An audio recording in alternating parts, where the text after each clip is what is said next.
Welcome, welcome. Thank you all for joining us. I am Brittany Roberson, the Choice Neighborhood Coordinator with NWSP Partners. Thank you for joining us for our Wednesday weekly webinar series. Today we are focusing in on reckless driving in the city of Milwaukee. So before we jump into our panel, I want to provide everybody with a few updates. So, as usual, we want to make sure that we are all aware of the resources and the things that are happening in our community currently, considering that we cannot gather as a group.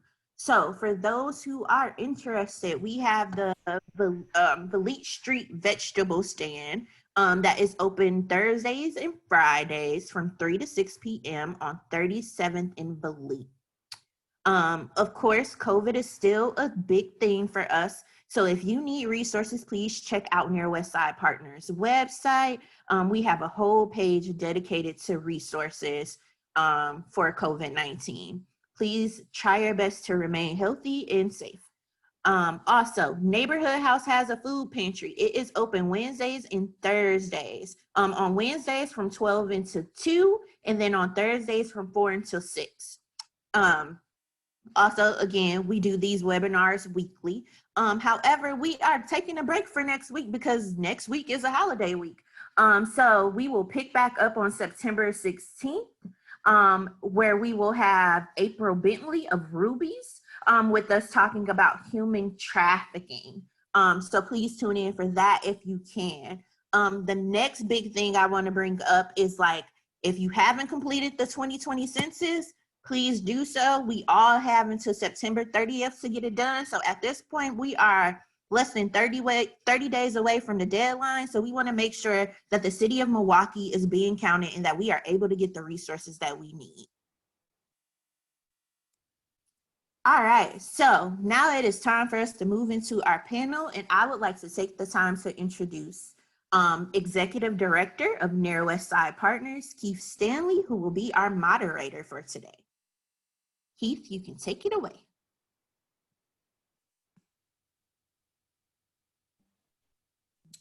Hello, can everyone hear me today?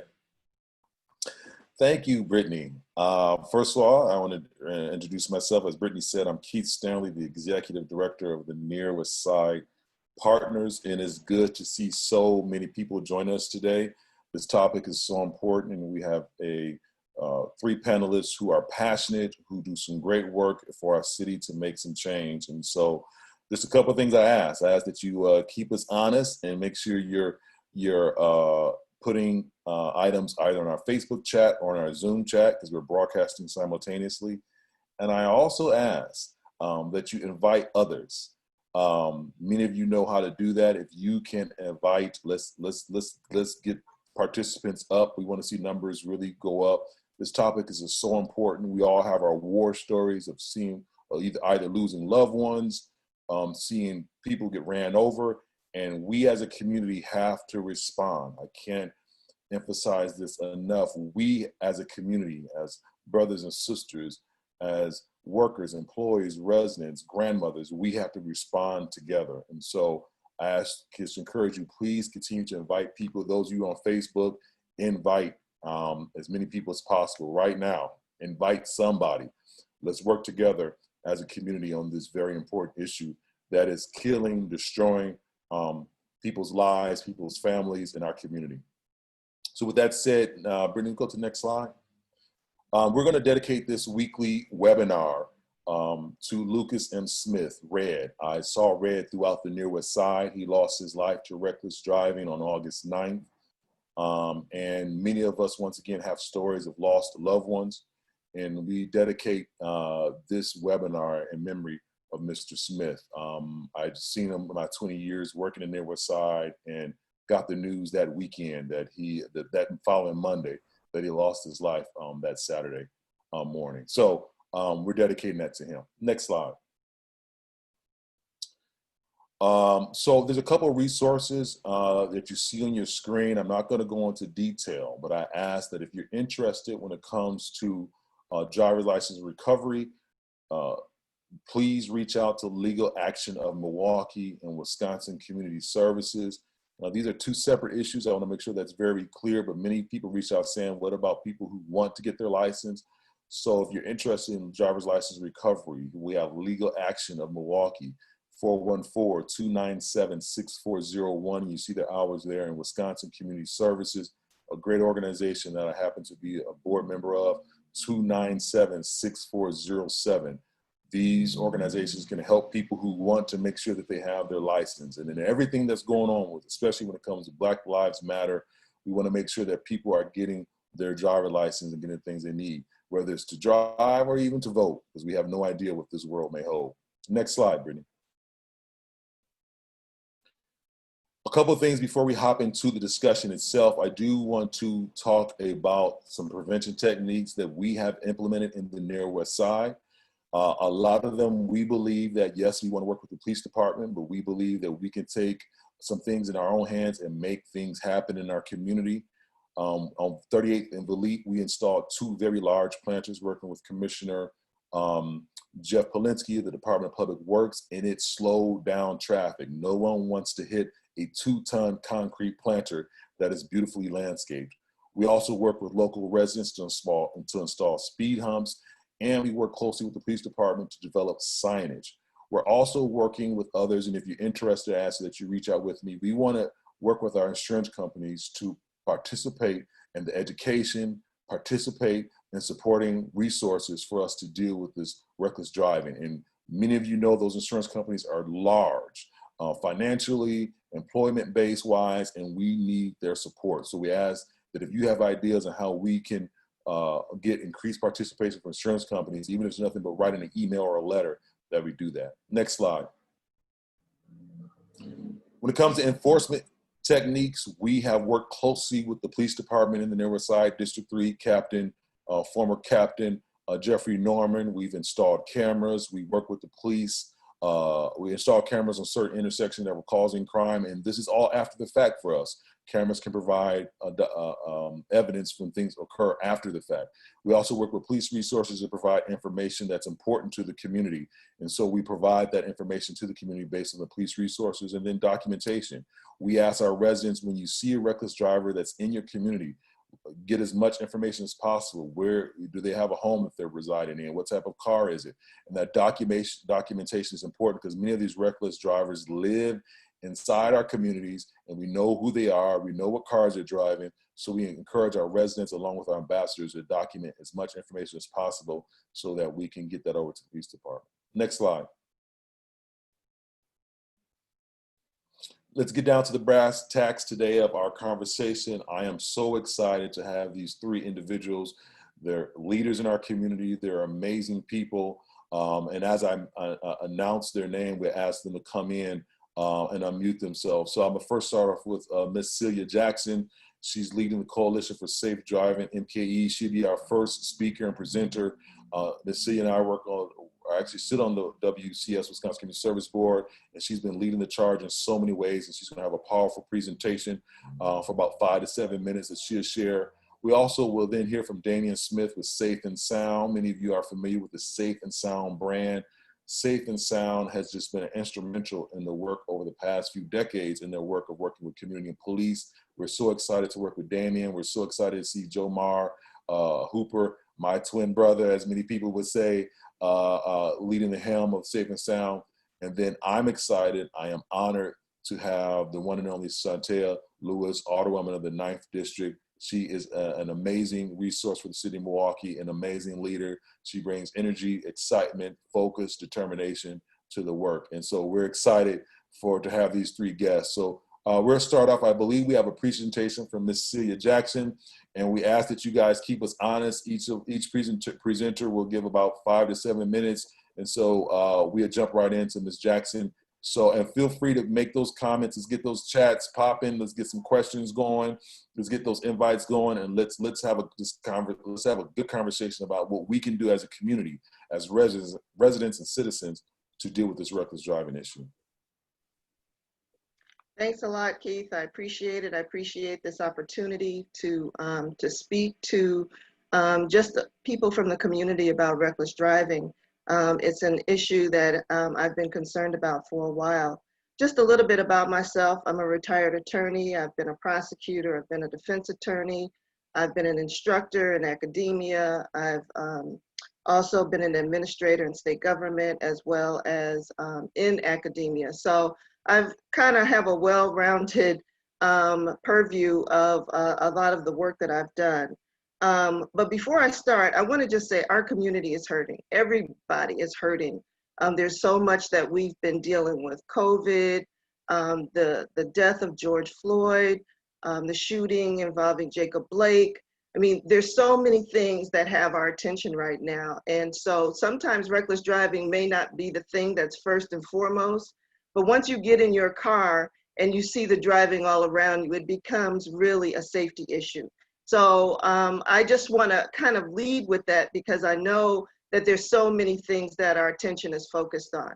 Next slide, please. So I'm with the Safe Driving, the Coalition for Safe Driving, MKE. We have a mission to sustain a campaign of awareness on safe driving by educating the community, collaborating with partners, and advancing a broad impact strategy to reduce reckless driving with a vision to promote safe driving on our streets. The coalition got started in the fall of October of 2019, and it's really an outgrowth of the MPS Drive Advisory Council that brought driver's education back to the Milwaukee Public Schools. So this coalition is a group of a broad cross-section of different citizens and organizations. Next slide, please.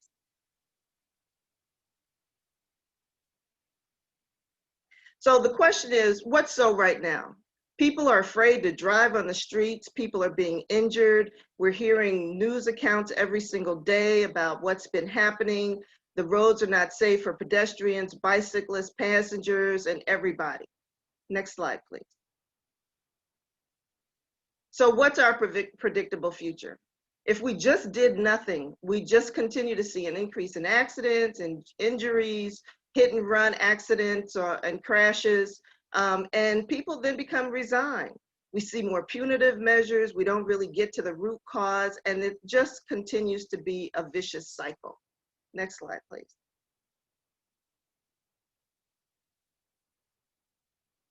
So these are some things that could be.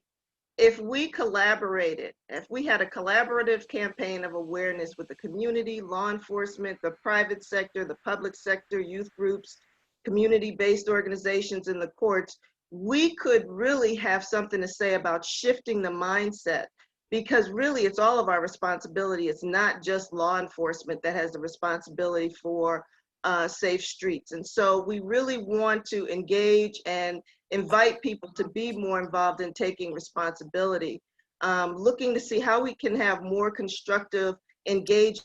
How do we encourage driving with integrity and creating a social construct that evinces a spirit of generosity rather than one that is of punishment? Because punitive is usually our first base when it comes to incidents of this type, but we really need to find out what is really contributing to it. And there's a whole host of factors. I really don't have time to go into all of that, but there are a number of things that contribute to the circumstance that we now have in the reckless driving. Next slide, please. So just here are a few stats from DOT, Bureau of Transportation and Safety. And you can see that there's lots of property damage. These are from the city of Milwaukee. A lot of the crashes are due to speed. And then on the next slide, you got the overall picture of what it looks like as far as crashes. So we have a number of fatalities, serious injuries, and these are just in the city of Milwaukee. It doesn't really encompass the entire county. I think the numbers are larger when you look at Milwaukee County as a whole. Next slide, please. And so I went ahead and took a look at I compared February to July of 2019 to February, July 2020 to look to see what happened. And so We had 20 fatalities in that time period in 2019, but in this year, we had 28 fatalities. So we had a 29% increase. As far as injuries, they were 2417, and the numbers went down. It's a 13% decrease. The same with the property damages and the crashes, you see a decrease. But note that these decreases are really pursuant to the Safer at Home decree. So when you look at the fact that for a period of several months, people weren't really on the road that much, the numbers really did go down with the exception of the fatalities.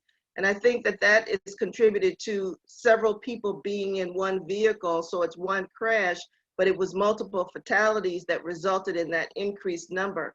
But once the Safer at Home was lifted, those numbers have shot right back up. And we've been hearing stories in the news in the last couple of weeks of very serious injuries and fatalities of people that have been impacted by traffic-related incidents. Next slide, please. So what do we do? So there was a task force that was created. I'm not going to go into too much of that because Alderwoman Lewis, I believe, will work on that. But we'll speak about that. But the areas of concentration were education, prevention, engineering, enforcement and accountability. And I did have the link on here for you if you wanted to see what the final report was of the task force that they put together. Next slide, please. So the coalition came up with 3 different things that we wanted to recommend to the task force, and they were increased driver's education, the public campaign of awareness, and the implementation of Vision Zero. Next slide, please.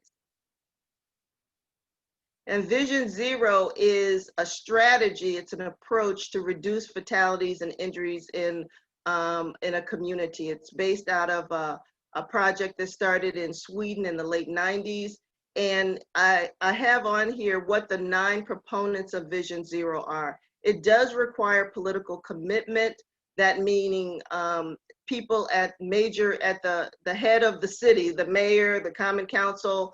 It's a multidisciplinary approach with city agencies, health, and all DPW, all of that would be part of that. And they come up with an action plan: equity, cooperation, collaboration, data, community engagement, and transparency. Next slide, please. I know my time is up. I just want to say, so we're working on trying to get Vision Zero implemented into the budget and working and sending communications to the mayor and the council. Next slide. These are a list of our partners. I don't have time to go through them, but real quickly, the next slide.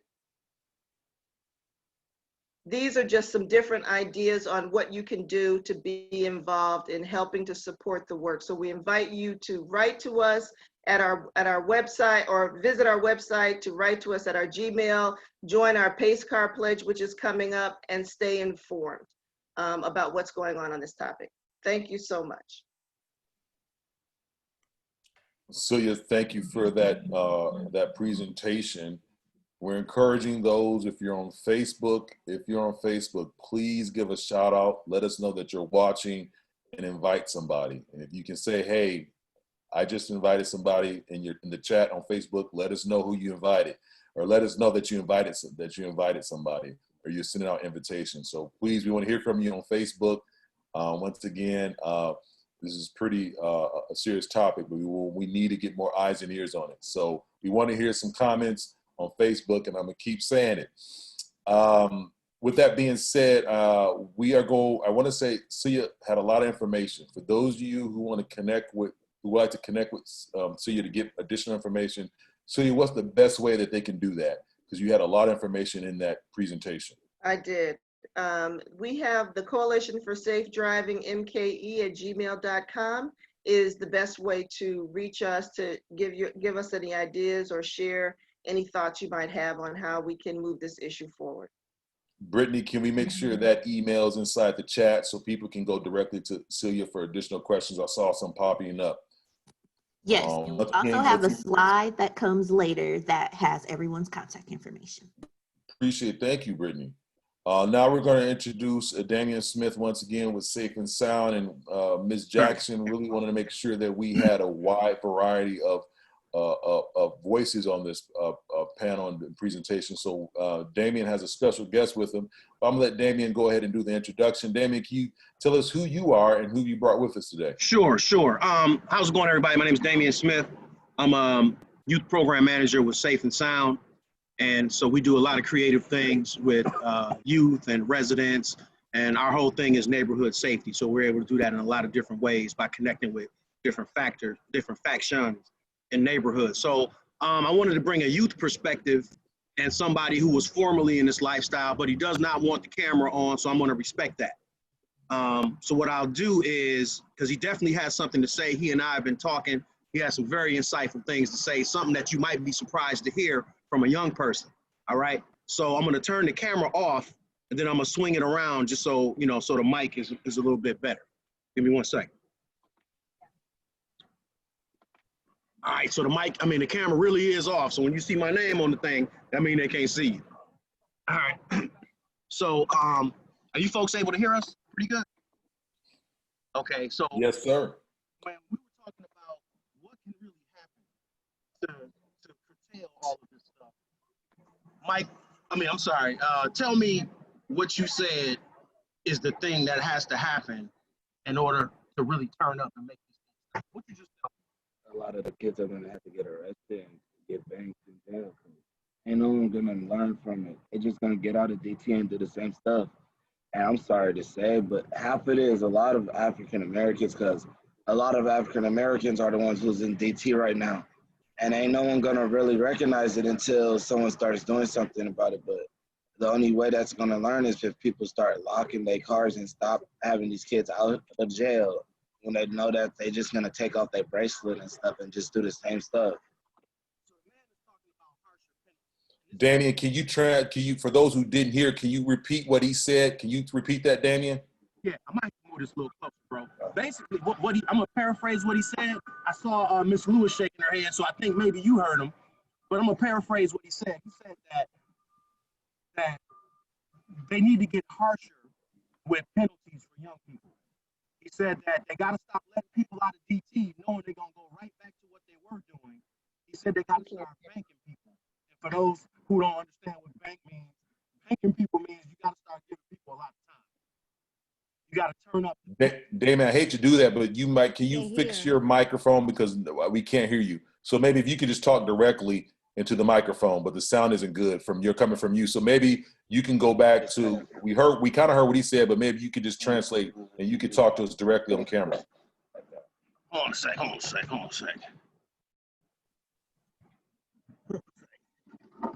right, is this any better? Can you hear me? Yes. You can't hear me. Okay, so you want me to repeat? It's yes. Fine? It's cool? So I can turn the camera around? All right. Let me know. Yeah, I know. He's okay. Fine. He doesn't. We just want to hear from you if you want. Okay. All right. So he said that the penalties need to be more strict, that young people are getting out of DT. It's kind of a slap on the wrist, and they get out to continue to do what they've been doing. Is that right? So I asked him, what is the why? Like, why is this something to do? And so he sounds like he matured from doing that. So I'm going to ask him, why is it that people do that? Some people do it to get money, but some people just do it to be like just to be out here and put their life on the line for nothing. He said people, did you hear what he said? That people want to put their life on the line for nothing. That it's a thrill-seeking thing. So people are thrills. Think about it. We were all teenagers, and the level of thrill-seeking is just got turned up. Like we did what we did, but what they're doing is, you know, way more life-endangering than the fun that we had. And you mentioned, Damian, about the prevention. How would you say that we can work as a community to make sure the young folks are seeking that type of thrill? You hear what he said?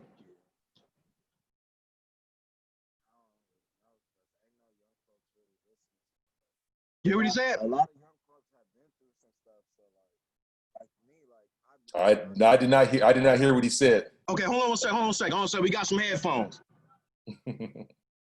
Put these on. And I ask those who are joining us, be patient with us.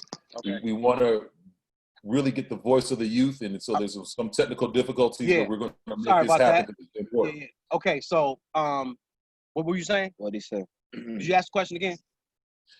How can we encourage, work, guide, inform youth to stop with the reckless driving? What can we do as a community to stop? I think if we could do maybe something for some youths like that are in middle school for like a driving thing, like a co-ed driving thing, so they could see what driving is like get them ready for driving classes ahead of the time. So that means they don't got to go out into Stollies and do it and stuff like that. But it's another one is like the youth is gonna do what our youth wants because they gonna look at it like if they see their big brother doing it or something, they gonna hop in it. Like that's how I got stuck into the trend of doing all that stuff. And I got in trouble for it. And I got to do some time. So that's why when I got out, I said that stuff is dead, and I started moving different now. Like I'm moving with music now and stuff. Youth's got to find something to move with, and it's a hard time to do it right now, especially with a little bit of COVID still. But COVID ain't as hard as it was before. But some kids just need to get ahead of the driving. So like in middle school or something, they have like a little gym class about driving, protecting, wearing your seatbelt and all that stuff. Learn how to drive so they can learn like y'all don't need to steal cars. Like y'all can really die over about that stuff. Like people who have tried to kill me before because I've been in their cars. Like it's not no game to play about. Wow, that's pretty insightful, bro. That's pretty It insightful. is. Damien, you got about a minute. What would you add as far as the safe and sound perspective? What would you add as far as in response to what we've heard from this young gentleman? Sure, I would continue to do. We've been doing some interactive programming in schools and youth centers and whatnot, and it's been pretty. I think it's been pretty successful in having the conversation with young people. And so there's a thing that we put together called Project 943 that a young person actually named. 943.23 or whatever it is the police statute for reckless driving and vandalism and a lot of things that teenagers find themselves involved in. So we put together like a short film, and we stop and talk about the consequences, the unforeseen consequences that happen, joyriding and whatnot. And it's brought us some pretty fruitful conversation and allows us to bring people like my man right here to the table who were formerly of this lifestyle and talk to people about, prevention and what to do. So we wouldn't be able to get access to people like this if we weren't doing that type of program. Damien, thank you for the insight, and please thank the young man for allowing us to have this conversation with him. I'm hoping you can stay with us for the Q&A because there was a number of questions that came through, and our team, Brittany, Barb, and Elizabeth, are getting those questions together so we can go to the Q&A section. So, Damien, thank you. Before we go over to the Q&A section, I want to again mention that we are honored and so excited to have Alderwoman Santia Lewis. She has been instrumental in the work of the task force and with her colleagues. And so at this time, we want to bring on Santia Lewis. And I'm hoping, Alderwoman Lewis, you could give us some insight on what the task force is all about, and then how as residents can work together to make a difference. And once again, before Alderwoman Lewis comes on, please continue to invite people. It's popping off on Facebook, it's popping off here on Zoom. Let's continue to get those questions in, those comments in. And I just keep enforcing, because without the support of citizens and residents, nothing happens. We can have everyone we want in office, but if we're not supporting their efforts and we're not encouraging others to get involved, we can sit in our living rooms, in front of our porches, and talk about how bad it is to Jesus come back, and nothing will get done unless we get involved. And if you can't give money, you can at least invite somebody to join this conversation today. And if you can't invite somebody to join the conversation, you can send a letter to support policies and educational reforms. So there's many things you can do, but I ask that you continue to invite people, and let's continue the conversation. Alderwoman Lewis, let's talk to you. It's good to see you, and let us know what's going on with this task force. Yes, thank you so much, Keith, for the invite. This is one of the highlights of the day, especially hearing from that young man.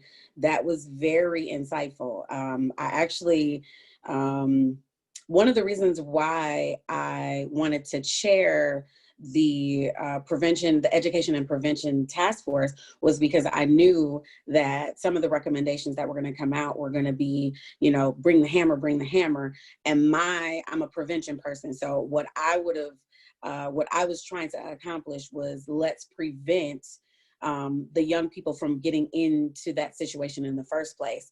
And it was really interesting to hear him say stricter, stricter consequences for the young person. So you got me there. You got me. But I get it. It's a deterrent. So I get where you're coming from. So as Keith said, I am Alderwoman Shantia Lewis. If you have not met me, I am the Alderwoman for the New Ninth, the far northwest side, the Northridge area. And I am honored to be in my second term. I am absolutely here because I believe in the prevention side of reckless driving. I also, as Keith mentioned, we're all here for a personal reason. So not only am I concerned about, being able to drive on the street safely and chauffeur my children around, but I'm also concerned about everyone else's safety. And then knowing that just a couple of years ago, my cousin was killed in a reckless driving incident, and it was pretty horrific. And so that memory is etched in my brain. And so if I can do something to prevent that from happening again, I'm all for it. So that's why I'm so gung-ho. I'm always trying to be that strong voice and making sure that we are talking about deterring reckless driving and having some prevention tactics in place. I am a huge prevention person. And so with that, I'm really excited to say that we do have some funds allocated for this project. From the city. It's about $1.3 million, which sounds like a lot, but it's not nearly enough, but that's a start. And so I am honored to work with Ms. Celia on this. I was taking notes as she was talking because there were some things that I said, okay, we could definitely do some additional collaboration with. But one of the things that did come out of the prevention and education was the driver's ed piece. And that is something that we as the city council and the mayor's office have been really pushing to get more funding for going back to when Dr. Driver was here. And so we have successfully added more funding and more schools to the driver's ed program to ensure that it's going to be free for all of the students. And so there is still a funding gap. So we still, have work left to do, but that is something that has been ramping up over the last couple of years. So I'm really proud to see that. But one of the things that came out of the steering, and I know I only have a few minutes, so I want to touch on this and then make sure that I have time for questions. But one of the things that came out of the prevention and education committee was creating an app or a game of some sort, youth-led, for them to be able to see exactly, the driving game that's out there. It makes it fun, right? And it shows them all of this crazy stuff that can happen while you're recklessly driving, but it does not show the realities of it. It does not show what happens on the back end. And so I was like, okay, we need to do this. And so the young people working with the YES group and in collaboration with NPS, they have been actively working on getting that app up and running so that it can be instituted throughout the NPS, throughout just education and just abroad, so that people can see the actual realities of it. And see what the outcomes are. The second point that I definitely want to highlight is what Damien and the young man was talking about, and that was getting the youth to see something else, to have some other ways to really kind of like appease that thrill-seeking side. And so with that, we were coming up with ideas on how we can institute, you know, some type of thrill seeking and allow them to go and experience different things. And so through, there are a couple of organizations that are doing it, but not nearly enough. There's only, outside of Safe and Sound, I think there's only one. LISC, I believe, is the only other organization that is doing this level of youth-led, and Urban Underground is doing that type of youth-led programming where they're actually taking them out and giving them other opportunities. So that is something that we absolutely need to look at.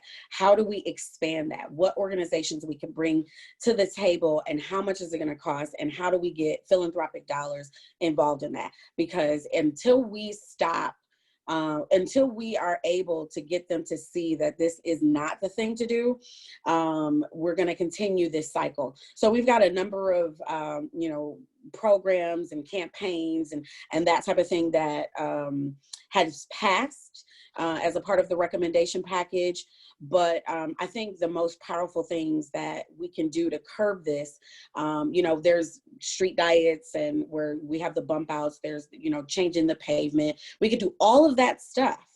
But if we don't change the mindset of the young person or young people, then we're still going to have this conversation 10 years from now. So I think what we need to start looking at is putting our efforts and our time and our energy and our resources behind youth programming. So I'm really encouraged to hear that that's what the young man suggested, because it just lets us know that we're on the right track. And so I am all for doing whatever we need to do to ensure that we are here to continue to encourage the youth to do the right thing. It is incumbent upon us as the previous generation to do so we can pass the baton and have people in place to be able to take it over. So I am just honored to be on this panel. I'll take any questions that you all may have, but I think I'm at my time. Alderwoman Lewis, thank you. I really appreciate it. We're going to get into these questions. We got about 20 minutes left of this webinar. Once again, I'm encouraging you to keep sharing, keep chatting. I see a list of people that I know and I'm familiar with. And so just keep chatting. I'm going to do my best to check both my texts and my emails and the chat box. So I may not catch up with everything, but oh, thank you. Brittany got my back. So thank you, Brittany. So I'm going to throw out 3 questions for the panel, and I'm hoping that you guys can kind of do like a quick turnaround. We're not looking for an exhaustive answer here. Just if you can share. I'm going to ask some questions, but some I might comment on because I don't know. I don't know where they're coming from. So we'll start with that. So please do, Damian, Celia, and Alderwoman Lewis, unmute yourself.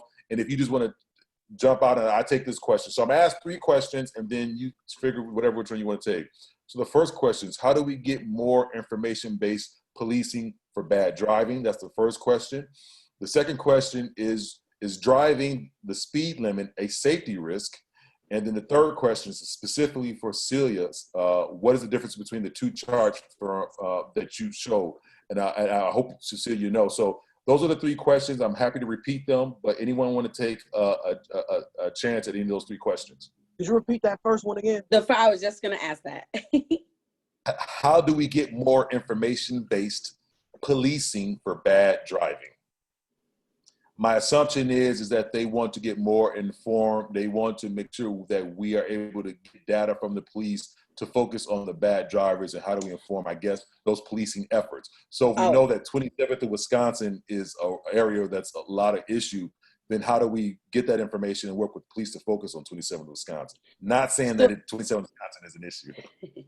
So there was a pilot program that was led under, I want to say Alderman Donovan before he left, where they checked out certain areas, 60th and Fond du Lac Capital area, as well as the South Side. There were like 3 or 4 areas that had been studied over a period of time. I don't remember if it was a week or whatever, but from that, they collected the data to be able to understand if it was a certain time of the day, if it was a certain type of, if it was the weekend versus the weekday, in addition to, how many cars were actually going over the speed limit and why those particular areas were hotspots. So those, and it's still available at the city. If you reach out to me, I can give you the information, get that information to you, and then you can share it and make it public. But that data had been collected and is available for everyone. But from that, they, from the study of those areas, they were able to come up with some level of plan to see how to curb some of that activity. I'm not sure where that is as of yet, but that's definitely something that I can tap into and look at. And I agree, we need to make that information public and make sure that, folks are aware of what can be done or what we as the city are able to do, or how we can collaborate and include other people. Just for the sake of our time, I will say that is driving the speed limit a safety risk? I'm gonna jump out there and say, no, you should drive the speed limit. Please, ladies and gentlemen, drive the speed limit. So if you don't get anything else, I'm pretty confident I can answer that question. Yeah. Celia, go right ahead. So there's two things real quickly. One on the two charts, one was speed related crashes and the other one was just all crashes in the city of Milwaukee. So those were the distinction. And then just to follow up on what Alderwoman Lewis was saying, this information is known. I mean, DOT has this information, the Bureau of Transportation Safety. I mean, there's a lot of stuff that's been gathered. Now, the question is, how do we access it? Sometimes it's really difficult to get some of that information, but between the Department of Transportation and all of these other entities, I think that the stuff has been studied and they know where the most of the crashes and accidents have happened around the city. It's just a matter of how do we access it, and then how do we have an impact on those crashes. I'm hopping in just to keep it going because we don't have a lot of time here. Are there strategies that have worked in other cities? Are there strategies that have worked in other cities? Anyone want to take that question?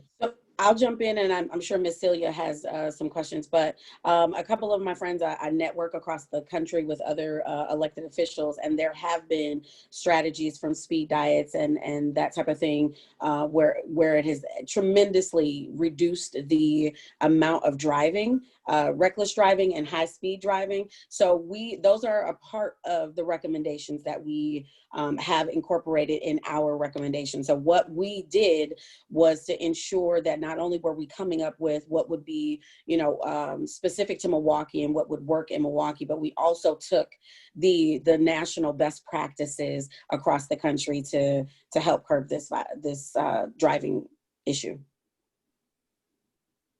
Yeah, I guess I just want to say one of the things that I mentioned earlier was about the Vision Zero, which is a comprehensive plan, which includes the community.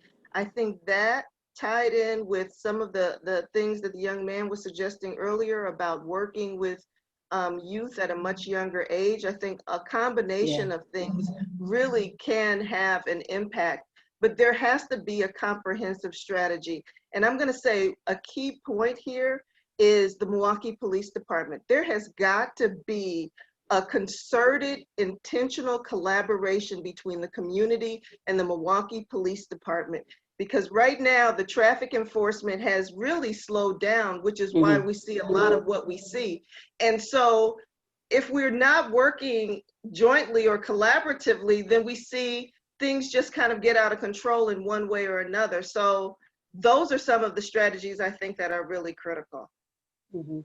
I absolutely would agree with that, and that we saw the fruit of that when at the end of Flynn's tenure, where they instituted the surge. It was very effective, but yet it dwindled over the next couple of years, partly due to the lack of partnership that they had. There was this collaboration between the Sheriff's Department, the MPD, and the highway patrol or whatever the other entity was.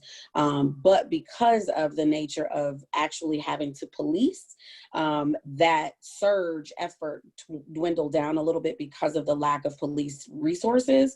But I think what we'll see coming up in the next couple of months is we're taking a look at, I know I, along with two other of my colleagues, are leading the charge in trying to divert some of the things that the police are able to, are responding to, so that they can get back to doing the job that they're actually supposed to, which includes policing for reckless driving and you know, just monitoring our streets overall. So I think that as we're looking at collaboration, as Ms. Celia mentioned, it's definitely something that we need to tighten up a little bit and really take a proactive look at. Ms. Jackson and Alderwoman Lewis, I love those key terms.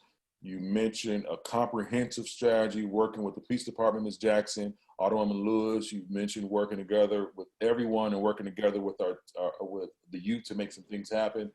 I will say for the Near West Side Partners, and then I have a question for Damien, and I believe saw Charlene Moore on this from Urban Underground. Charlene, if you can give a what's up in the chat. I don't know if you have any resources for youth, but would love to see if Urban Underground has anything. And then Damien, if you have any other resources for youth, because that's a question. But I will share before we get to that is that the Near West Side Partners, we work closely with the Department of Public Works, Commissioner Jeff Polinsky, and we focused on 27th Street. 27th Street has and continues to be somewhat of a problem. We implemented the 27th Street Rapid Implementation Plan. We have planters, bollards, painting, the crosswalks, and it has slowed down traffic. I want to make sure people understand that we can continue to keep working on these larger principles, but if there are things that you can possibly work with your local alderman on, work with your local police department on, let's do it. There's no, for lack of a better term, silver bullet. We have to work. This is our community. These are our children that are dying. These are our grandparents, nieces and nephews, uncles, cousins, and brothers that's dying. Celia and I had a great conversation. We said 80% of these victims and the fatalities and of the injuries are African-American people. Black lives matter. Yeah. And whether it's dealing with the police or whether it's trying to just walk across the street to walk your dog. Once again, we all have war stories where it's police chases ended up in front of my yard, seeing people, young kids getting ran over at Townsend Elementary. We have to work together on this. Everyone has power. And if you don't think you have power, you can kindly exit this conversation because everyone has power. The question I want to go back to now is to Damien. Damien, do you have any resources that's available? And do you know of any resources available as far as when it comes to youth, driver's ed, ownership, insurance, car ownership, and insurance information? I don't know if Damien's still on. Oh, he's on mute. Damien, you're Hello? on mute. We can't hear you. Hello, can you hear me? Yeah. There we go. Now we can. Okay. Yeah, one of the resources is Wisconsin Community Services. They do a lot of. Are you in that too? I'm in there right now. Okay. Well, my man works with Wisconsin Community Services, so he's doing community services through there. So that's definitely a resource. They help with driver's license recovery. There's a lot of times, you know, young people have burnt themselves up to the point that they can't get a license for quite a long time. So that's definitely a resource. And I would say being open to continuing to have conversations with law enforcement. I've been in situations where law enforcement and young people have had great conversations about this subject and they've come to a better understanding. This is really symptomatic of something way bigger. So it's not just about unsafe driving, but it's bigger things to why young people want to drive like that and put their lives at risk. So there's way bigger issues, I think, to discuss that lead to this type of thing. So I would say continue to rock with Safe and Sound and other community organizations like Running Rebels, COA, that are really doing some great work with youth. But they got to be occupied and doing something, just like my man said. Yeah. Hello. Hey. Hello. And then we have a couple more questions we're going to bring out there. Stoplight violations are tremendous. How can that behavior be modified? That's the first question. Stoplight violations are tremendous. How can that behavior be modified? The second question, can you bring up the youth alternatives? I think Damien addressed that. And then the last question, how do we introduce location-based traffic based enforcement. I think we addressed a little bit of that, but anybody want to tackle those questions? So unfortunately, when we think about curbing reckless driving and the stoplights and the stop sign, blowing those stop signs and stoplights, we're always looking for MPD to come and help. But unfortunately, we do not have enough resources through the police department to be able to be at every stoplight, every stop sign, all the time. So we have to do other means, which is working through DPW, whether it's street humps, whether it's, you know, speed boards or whatever the case. I think road diets where we see the bump outs, or we do, as you mentioned, Keith, the painting of the crosswalks to ensure that they're more bold and brighter. The planter boxes are huge. That is a very good tactic that has been working, as you said, on the 27th Street, but also like the Wisconsin area, and then just surrounding like downtown and the East Side and Bayview area. So we just need to see more of that throughout the city.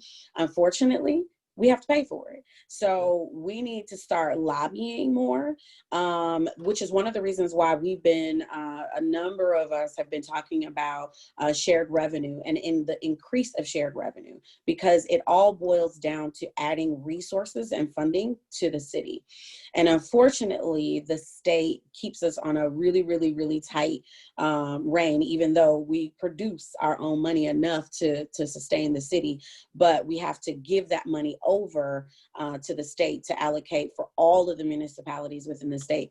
So it's literally about advocating for more funding. We can carve up the budget however we want to. If we take it from here, it's like robbing Peter to pay Paul. We have to be able to allocate the funding, but the reality is it just isn't enough. So I would say how we help that is to advocate through our state legislators, and not the ones just in Milwaukee, because they are the ones that know the need for it, and they are advocating for it at the state. We need to reach out to those other folks who don't represent Milwaukee and convince them, do a letter campaign, blow up their emails, blow up their phone lines, send them letters like crazy, and let them know that we need to be funded at the level that we need to be to sustain Milwaukee. We're not asking for additional funding. We're asking for the money that we generate just to hold on to a little bit more. Because as you know, the reality is hitting. COVID left us with a deficit. All of these the DNC might leave us with a deficit. So we're already starting out with a greater deficit than we did last year. And things just, cost of inflation, things just continue to go up. So we need to do more. So I would ask everyone, if you are concerned about it, start reaching out to all of them. We're going to wrap this up. So you have something to add? No, I just was going to say, I don't think that this is, I don't think we can just take a single approach. It really is comprehensive. That's one of the reasons why we've really been pushing the Vision Zero idea, because it really does encompass pretty much everything that we've talked about, whether it's education, whether it's the whole public works piece and engineering aspect. But I tell you, I believe that campaigns of awareness really do make a difference. If you're hearing the message around safe driving, and you're seeing it on the billboards, you're hearing it seeing it on social media, you're hearing it on the radio, you're seeing it on TV. I mean, if it really becomes something that we're concentrating our efforts on, we can really have an impact on this and shift the mindset of people. But it really has to be a comprehensive strategy. It is not a single thing that we can do, because we've allowed too many things to impact what we have right now. Agreed. Delia, you made some excellent points. I want to wrap this up, and I want to say, first of all, thank you to each one of our panelists. I want to thank Damien and his youth providing such perspective. I want to thank Celia Jackson for her insight, her leadership. And I do want to say this about Celia, that what I struggle with, and what I'm sometimes bothered with as far as the community workers that we deal with, is that we don't have leaders. So many people like to throw rocks and talk about who's not doing what. The police aren't doing this. Elected officials aren't doing this. we are leaders ourselves. And I would imagine, Alderwoman Lewis, you wouldn't mind just sharing, have ideas, work with people. Us sitting there once again talking about it or about how bad it is and how we're not getting involved, this is on us. And it literally, it's on us. We took driver's ed out of NPS over 15 years ago. We decided not working with MPD, not to do the enforcement. A lot of this stuff is on us as a society. So we have to figure out as a society, we can continue to blame and point fingers, but it's on us. One of my favorite points I like to bring up is that when I went to go visit Detroit, it says Detroit versus everybody else. And it's Milwaukee versus everybody else. We have to figure out how to solve this problem. So I'm encouraging those, as you're listening on this conversation, if you say, you know what, I want to be involved, that you reach out to me, you reach out to Cecilia, you can reach out, I would imagine, to Alderwoman Shantia Lewis, and there's a role that we can all play. I would be honest, I would love to see us come together, all the people that's on this call, on this webinar, and can we talk to our insurance companies about getting some funding towards education or a public campaign. The Near West Side Partners raised close to $8,000 over the past 3 years to do our own Near West Side Partners Slow Down campaign, including yard signs, commercials, door hangers. If we could do that as a city, we can make a difference. Yes, it's enforcement, but it's also education. Yes, it's education, but it's also enforcement. And as Celia said, it is a comprehensive effort. So I encourage everybody to work together. Let's figure out how to make things happen. So once again, I want to thank all our panelists. I want to thank all the people who are supporters of this effort. You will hear more from us as we figure out what the next step will be, but we appreciate that. So I'm gonna turn it back over to Brittany Robertson, our CNI coordinator for Near West Side Partners, to close us out. Thank you, everyone. Thank you. Thank you.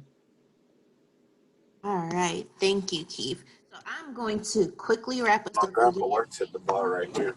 Everybody for joining us. We really appreciate it. So I'm going to quickly screen share with everyone so that we can just get some valuable information out. All right, so if you are looking to contact Alderwoman Lewis, contact the Coalition for Safe Driving, again, which is Miss Celia Jackson, Safe and Sound, again, which is Damian Smith. Here is their contact information for you. We will also be sure to place it into the chat, but also paste it into our Facebook live stream so that everybody has it if they need it. Again, as Keith said, thank you all for participating. Thank you, Keith, for moderating today. You took a little bit off my plate, so this was wonderful. You all provided great information. We had a ton of questions come in, so we really appreciate it. We'll go back. We don't need that one. We already done questions. So in turn, wrapping us up, again, we are a community organization. So if you are looking to donate to Near West Side Partners, please visit our website at nearwestsidemke.org/donate. And this will be the wonderful screen that you'll see, and you can just click the donate button. Again, our webinars are weekly, but next week is the holiday, so we're taking the week off. So we will see you the following week. Again, we will be joined by April Bentley from Ruby's, who will be discussing human trafficking. So we hope that you all can join us then. Thank you. Have a good Wednesday. Bye.